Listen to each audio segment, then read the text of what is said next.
Churches like ours shouldn't be here. We began with $1,212 in the bank, a building that was falling apart, and massive debt. Within the first 6 months, the church grew from 100 people down to a service with only 7 in attendance. But God had other plans.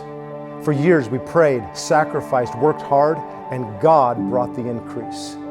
When Tatum and I first envisioned what this church could be, we had no idea that our initial dream would pale in comparison to God's ultimate dream.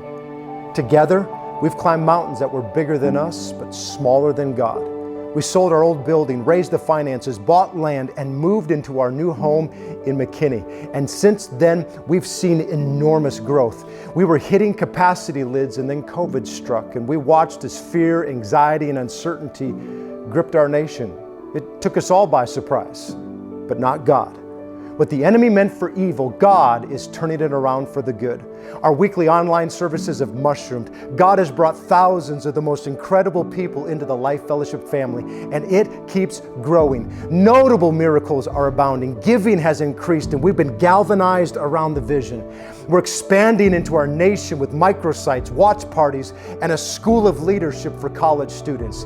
And now we're experiencing a new miracle. Hundreds of brand new families, students, and kids have begun attending as we have reopened our doors. And as leaders, we have to ask, where will we be in 2 years from now if we don't build? The type of church we will be in the future will be shaped by our answer to that question. Recently in prayer, I felt the Lord boldly and strongly tell me it's time to build. I'm inviting you to be a part of history. We're not building a religious center, we're creating a rescue station. We're not constructing a monument, we're facilitating a movement, a Jesus movement, a movement that will shape the hearts and minds of the next generation through our ministries and a 300-child Christian daycare.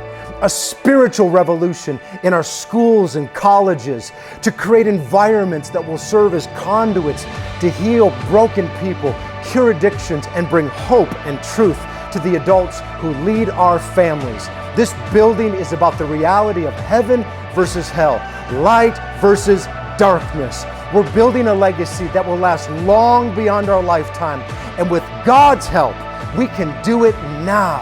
It doesn't take 100 years to do this. It takes spiritual courage, sacrifice, and generosity. What you do, I cannot do, and what I can do, you cannot do. But together, with the Lord, we can do what none of us can do by ourselves. Shoulder to shoulder, we're going to see life change for all eternity. Hey, Life Fellowship, I'm excited to announce it's time to build a legacy.